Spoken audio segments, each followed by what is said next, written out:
अगला प्रश्न 2.4 का 9वां प्रश्न। हसन एक वर्दी बनाने के लिए 2 प्रकार का कपड़ा खरीदता है।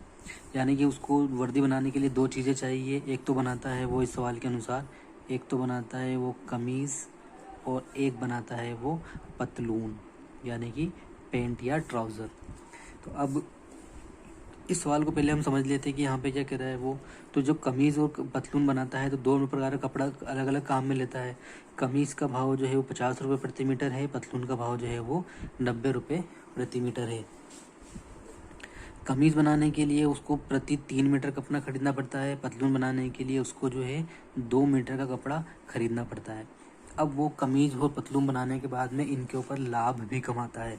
कमीज़ के ऊपर वो लाभ कमाता है 12%, पतलून के ऊपर जो है वो लाभ कमाता है 10%। अब इन दोनों का जो विक्रय मूल्य है या जो इन दोनों का लाभ जो कमाता है, उससे जो कुल आमदनी होती है कमीज़ और पतलून बेचने से, वो कुल आमदनी जो है वो 36,600 रुपये उसको आमदनी प्राप्त होती है। सवाल में हमसे पूछा गया है कि वो पतलून के लिए कितना कपड़ा खरीदता है। आइए शुरू करते हैं। तो यहाँ पर हम 2 चीज़ें हैं, तो हम दोनों चीज़ों को अलग अलग लिख लेते हैं और ये अलग अलग ही चलेंगी। तो माना कि कपड़ा खरीदता है एक्स, तो पतलून के लिए भी एक्स कपड़ा खरीदता है, कमीज के लिए भी वो माना कि एक्स कपड़ा खरीदता है। अब प्रश्न के अनुसार क्या है यहाँ पे कि कितना कपड़ा खरीदता है। कमीज के लिए उसको खरीदना पड़ता है 3 मीटर और पतलून के लिए खरीदना पड़ता है 2 मीटर। तो इसके हिसाब से कपड़ा कितना हो जाएगा, ये जो वो कपड़ा खरीदता है ये हो जाएगा 3x, ये हो जाएगा 2x। अब कपड़ा खरीदने पर उसको जो है राशि खर्च करनी पड़ती है। कमीज़ का भाव जो है 50 रुपये प्रति मीटर है, पतलून का भाव जो है वो 90 रुपये प्रति मीटर है। अगर वो 3x कपड़ा खरीदता है तो उसे 50 रुपये प्रति मीटर की दर से भुगतान करना पड़ता है। तो कमीज़ को खरीदने के लिए उसको इतना भुगतान करना पड़ेगा, पेंट का कपड़ा खरीदने के लिए उसको इतना भुगतान करना पड़ेगा। तो उसे कुल भुगतान किया उसने 3 पंजों 3 0 की 0 0, 3 पंजों 15, 150 एक्स, यहाँ हो जाएगा 2 9 18, 180 एक्स।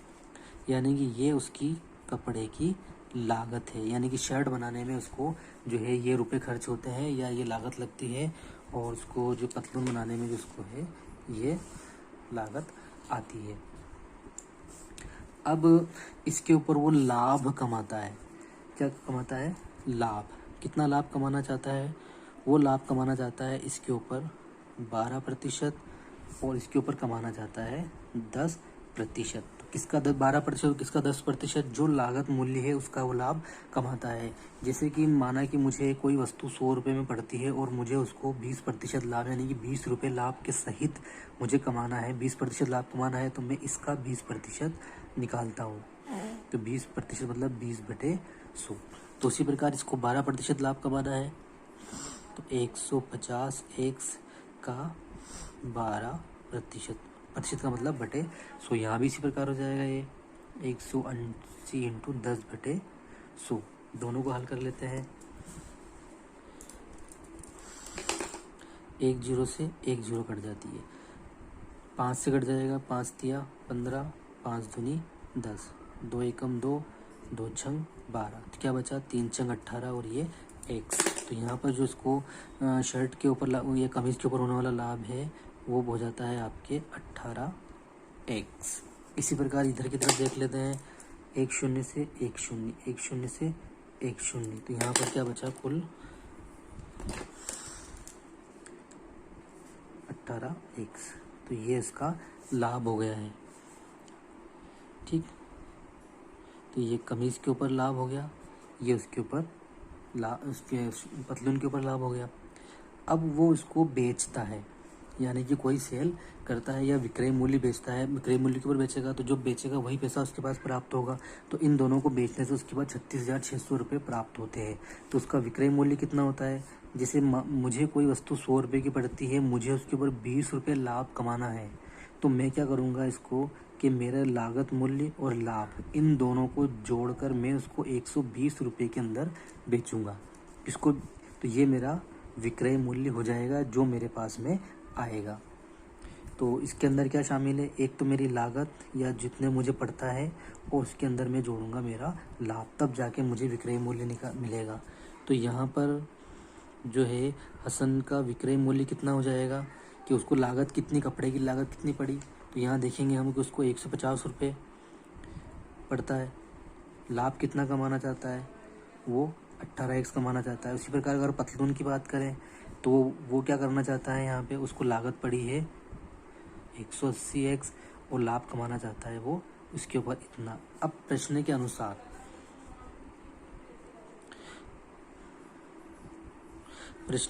कहता है कि इन दोनों से जो लाभ कमाता है या दोनों से जो कुल रुपया कमाता है वो कितना होना चाहिए, 36,600 रुपये कमाता है। यानी कि इन दोनों को जोड़ने पर जो कुल लाभ उसके पास आना चाहिए वो 36,600 है। यानी कि 150x plus 18x plus 180x plus 18x बराबर होना चाहिए 36,600 रुपये। तो यहाँ पर जोड़ लेते हैं इसके अंदर हम, ये यहाँ पर ये हो जाएगा 150 और ये 180 और ये 18 36।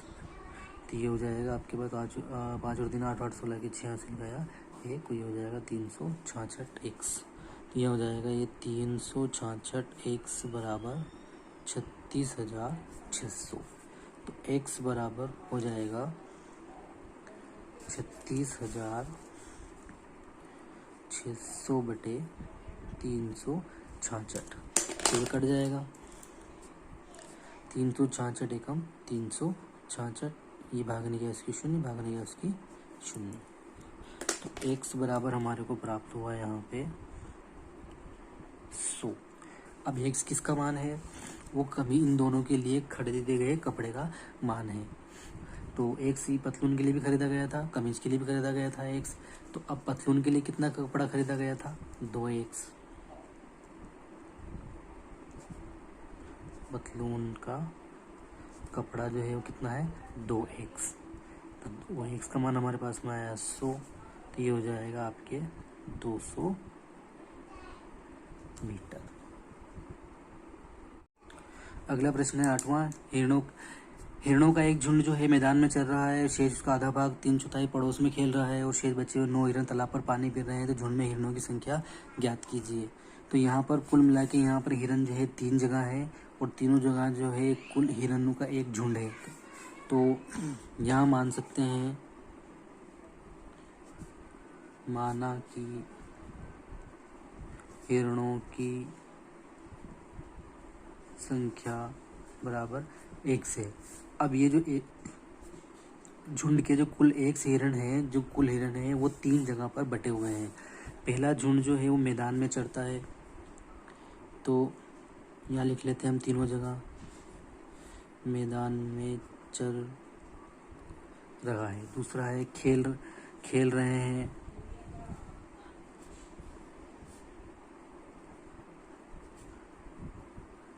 और शेष तालाब पर पानी पी रहे हैं।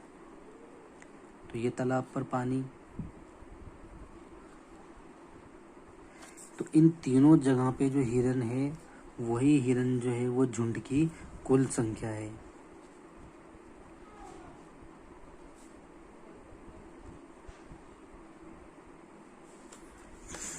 ठीक है, अब इसको प्रश्नानुसार कर लेते हैं।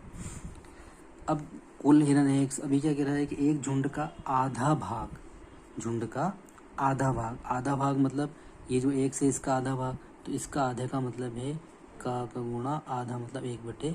तो इसको गुणा कर लेंगे तो ये हो जाएगा आपके 1/2।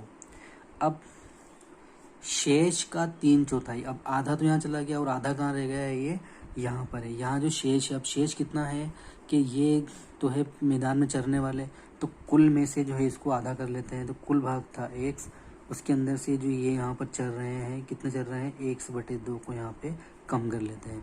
और इसका कितना भाग, 3/4 मतलब इसका कुल 3/4 भाग। तो इसको इसको भी हल कर लेते हैं। इसका गुणा पहले इसके साथ में होगा, फिर से गुणा इसके साथ में होगा। 3 का गुणा इसके साथ में किया तो ये हो गया 3x/4 और यहाँ पे हो जाएंगे 3 का गुणा इसके साथ में किया तो 3x/2 चौक 8। ठीक है, वो तालाब पर पानी पी रहे हैं और शेष 9 तालाब पर पानी पी रहे हैं।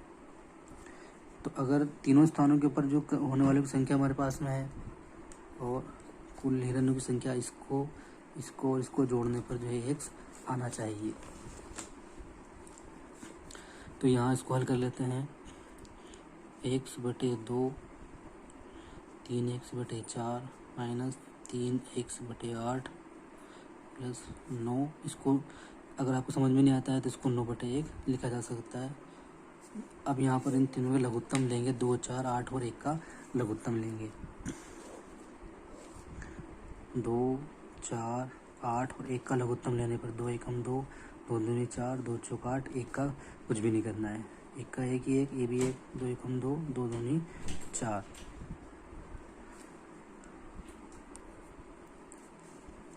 तो लघुत्तम आया यहाँ पे 2 गुणा 2 गुणा 2, 2 दूनी 4, 4 दूनी 8। तो यहाँ पे लघुत्तम हो गया हमारे पास में 2, 4, 8 और 1 का लघुत्तम हो गया है 8।